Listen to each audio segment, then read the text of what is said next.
Welcome my friends, Evan Gray here. Thank you for joining me for this episode today. I have sold my house, and so today I'm going to give sort of an update on what's going on there and show you some projects that I'm working on.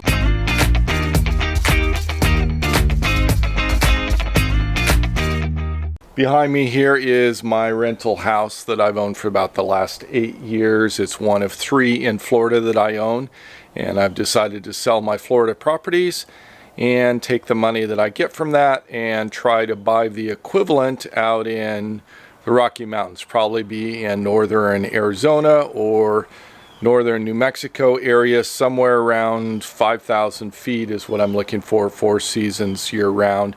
And that would make it easy for me as a nomad to be able to travel from southern Arizona, Yuma, Quartzsite area in the winters up to Colorado in the summers, which I've been doing for the last 7 or 8 years, something like that. That'll make it way easier to manage my property. So my house has just gone under contract here, and I'm closing in just a couple of weeks.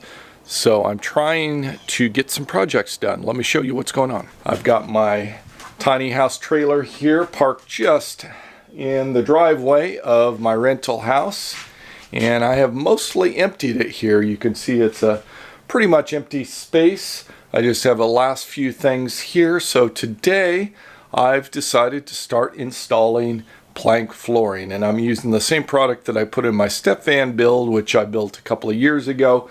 And it's basically mostly recycled vinyl planking, waterproof stuff. It was a very good decision for the step van that I was in, and so today I'm going to try to get half of the flooring put in the bedroom and the bathroom area. So I still have a little bit of stuff to pull out here, so I'm going to basically shift these things here into the back area so that I can do the front of the trailer flooring. I've pulled out my lithium batteries over here, which I've been doing a little top balancing on while I'm parked here and have access to shore power.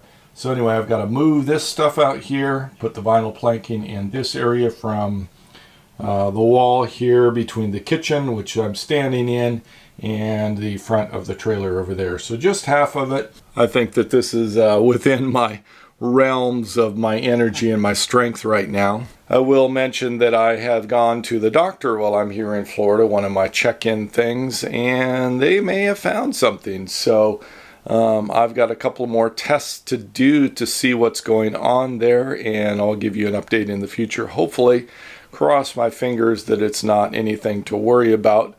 Otherwise, my plans for returning might change, but right now, I'm planning in 2 weeks after the close on my house, the rental property, that I will be heading back west. So that is the plan. Crossing my fingers, everything works out for that. This is the vinyl flooring that I've purchased. They're made of planks of vinyl with cork on the back side, and then it's layered with recycled vinyl. And then the finish on it is sort of a gray, dark gray kind of wood finish. So I quite like it. I think it'll match what I'm going for here. Well, the first section is done. Very little in the way of mistakes on my part. This is the 4th floor that I've put together with the locking planks like this. I did 2 in sticks and bricks houses before I got into nomadic living, and then the step van, and now this.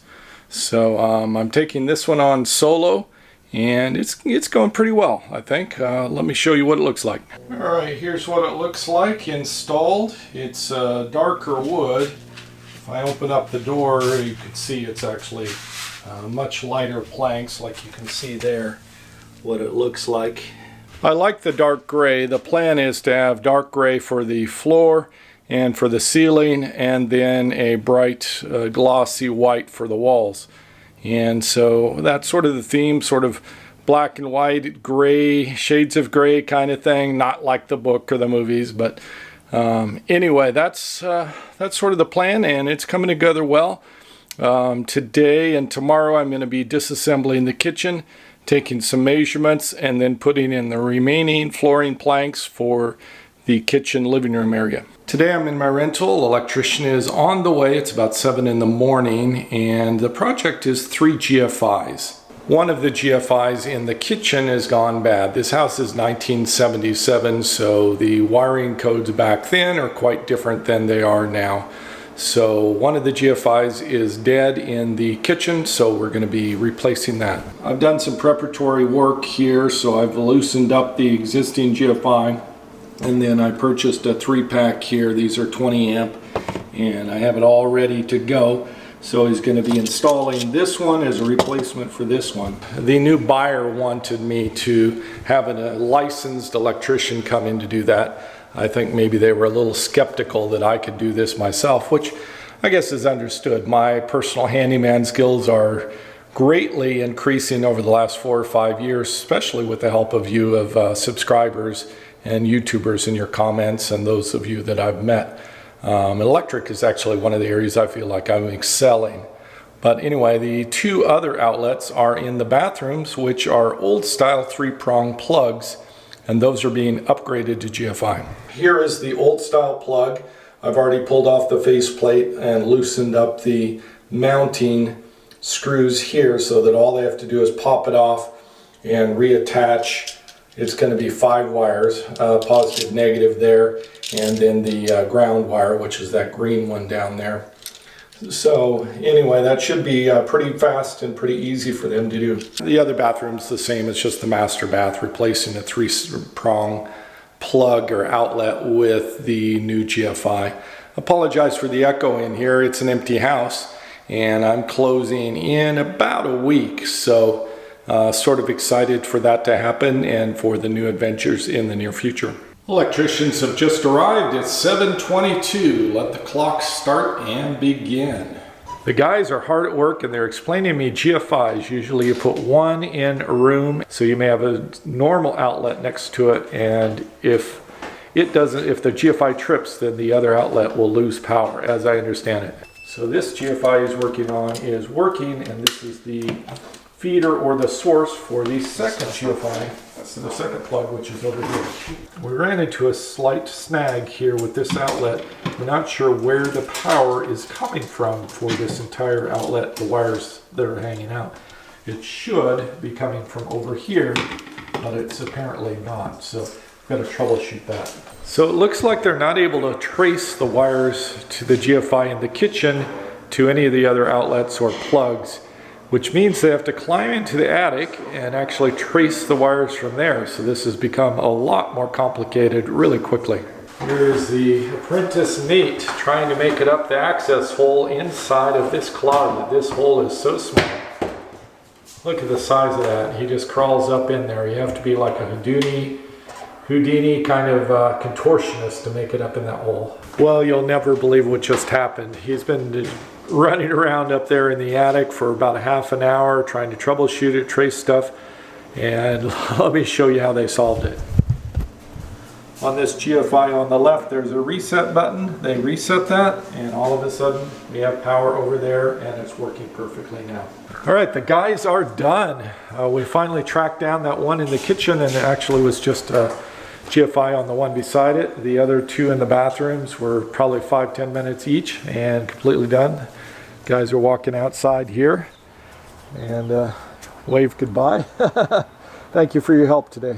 Over the past couple of days, I've been working on staining the cabinets for my tiny house. I decided I didn't like the paint. I'll link the video above where I painted an upper cabinet in my kitchen area and did not like it at all. So talked to a couple of people and they recommended using water-based stain as an easy solution. So anyway, I've been watching YouTube videos over the last week or so on how to do this, as we all do. And I thought I had it all figured out just from watching the videos, but something seems to have gone wrong. Let me explain. A couple of days ago, I took a scrap piece of plywood, like my cabinets, and did a test little piece here.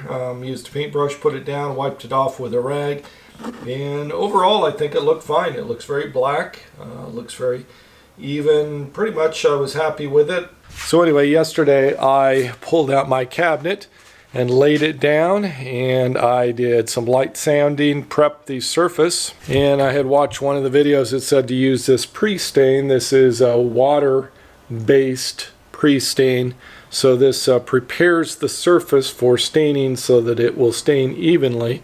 So I applied this and let it sit in the sun from, oh, I don't know, maybe 9:30 or 10 when I started it until early afternoon, about 2 or 3. And then the area that I'm working in today was in the shade by then. So yesterday afternoon, it's now the day after, but in the afternoon, this area was completely shaded. I'm standing right outside my garage here, so this is morning sun, afternoon sun. My rear deck of the trailer over here was in the shade, so I want to explain that first. So temperature was about 75 degrees, which is supposed to be optimal. Afternoon, I had plenty of time for it to dry. It was not even sticky or tacky, nothing. And I put the stain on, left it about a minute and a half, wiped it off with a rag. Let me show you what it looks like now. So this is the surface now. This is how it came out. And I think this looks horrific, just terrible. Absolutely terrible. I have these big swirls here, marks. I tried to rub and get this off, and it just did not want to come off. It didn't stick well. You can see some areas it came off pretty good, other areas it did not, and I just am at a loss for what happened here. So I spent the next few hours after this disaster trying to figure out how to recover from this, and from what I understand, there's 3 main solutions. One is if it's so bad you can't do anything with it, you either have to sand it out completely, remove it with sandpaper, sanding process, and then just restain it. Or you can paint over the top of it and give up with the stain mount. And then the other option is if you're doing lighter stain, let's say you're doing a light color, a golden honey color, something like that on oak, then you can just add another layer or 2 to make it slightly darker, and that will overcome problems there. So I'm going to try to go darker here since it's black anyway and see if that fixes the problem. If not, then I will have to look at sanding it or painting it. I finished my flooring a few days ago and made progress on a couple other projects. My house is sold. I'm closing in 3 or 4 days from now, so I'm trying to tidy things up inside and start moving all of my stuff back into the trailer. Let me show the inside. Alright, you can see the new flooring has gone in, and it's this nice dark gray color. I'm liking it quite a bit. I don't have any light on back here in the back, but I think you can get the idea. Bed goes in this corner back over here, and then this is my side door over here. This morning's project was reinstalling the kitchen countertop. I've stained this side here to be sort of a black gray to more or less match the floor. It's got a little bit more yellow in it because of the wood, and the synthetic floor on the bottom doesn't have that, but that's about as close as I can get. This is my new finished countertop. You probably saw the piece of wood that I had before, and I've added a laminate on top of here. This is Formica, and so it has a sort of a texture to it, and I just did this yesterday and today, and I still need to file and clean up the edges and remove some of the adhesive right on the edges, but I used a router here to get a nice clean edge. That was my first time using a router, and it came out pretty good. Still have to just clean up the little bit of adhesive and file to get slightly a smoother edge on this, but I think it's looking good. My induction cooktop will go in here, and then the sink is in place here. I just need to put the silicone underneath it. I still have to hook up the plumbing here, but you can see that eventually when I get the weight and system worked up, I'll be able to pull this out and to fill up the Berkey over here, which I just mounted. So that's in place. Got to get the plumbing underneath. Need the drawer fronts here still put on, and then I've got magnetic locks to hold them in place. And then I'll have some doors that open up here under the sink for the storage. And this is pretty much the water tank under here, not much room for anything else.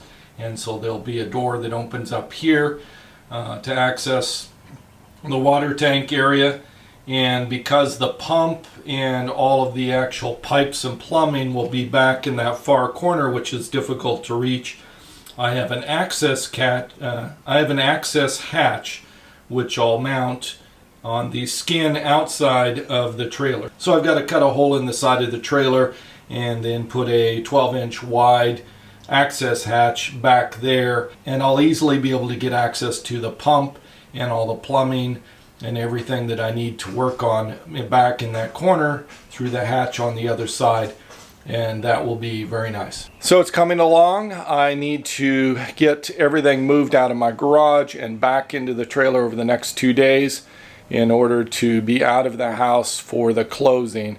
So that's going to be pretty much my focus for the next few days. Oh, there's one other thing I want to show you that's pretty neat. Back here I've started, this is the back slider, and as you walk in on this side, which is the passenger side of the trailer, I'm going to make a bookshelf type box here against the wall. And it's ultimately going to be about 11 inches wide, the distance back here, with a toe kick inset on the bottom. And over here you'll notice something interesting. This is an Amazon product. I'll put a link down below for it. This is a motorized lift, and what it does is take a flat screen TV and it will lift it up out of a cabinet. So my plan is to mount the TV in the front of this, and then I will have a lid on the top of this cabinet, and the TV will lift up so it'll be above the cabinet or go down and hide inside the cabinet. Now you'll also notice there's plywood on the lower half, 28 inches, and this upper half currently has no plywood. Eventually my plan is to get with a metal fabricator, and I'm going to cut out and remove this entire section here that you see that's just insulation, and that will become a bank of windows from this back corner all the way to the front corner. And I'm going to run a steel frame around each window so that it's reinforced, and then probably I'll run a wire reinforcement in an X pattern across it on both directions with like a metal cable to reinforce that. So that's sort of a standard solution for this kind of a thing. This trailer is much stronger than normal trailers, the standard RV trailer or even other cargo trailers, and that most of those trailers are built with all of the metal framing to be 18 inches apart, and this one is built at 12 inches apart. You can see up here in the ceiling the beams beside me, these are all 12 inches apart, and everything in the walls are 12 inches apart. So the entire box is 12 inches apart for everything, much stronger, even in the flooring joists, which are huge. So I could put an automobile in here, that kind of thing. It's all set up for very heavy weight and very strong. So I'm going to be removing that whole section there for the bank of windows, and I'll be putting much thicker steel. Probably will do 2x2 beams in between the windows so that I can retain that strength, and the windows will probably be 24 to 30 inches apart. So I'll still have beams in there, much more robust in between to make up that strength, and then cross wire guides in an X pattern from side to side to reinforce things. So that visually will be visible, but I think it won't be so much of an eyesore. So that's what I've got going on here. Next few days going to be loading up the trailer, get everything ready to leave Florida. I'm heading back to Arizona and going to be out there hopefully enjoying the weather and looking for new properties. I'm going to be looking for two kinds of properties. I'm going to be looking for replacement rentals to replace this house that's just sold, so that my income source through my retirement is solid. So I'm going to be researching that. I'm not necessarily in a rush that it has to happen right now or this year, but it is on the horizon and something that I will be looking at and researching, so I'll be on the learning curve for that. That's all I have for this episode. Thank you so much for watching. Savor the moment, and I'll see you in a future episode.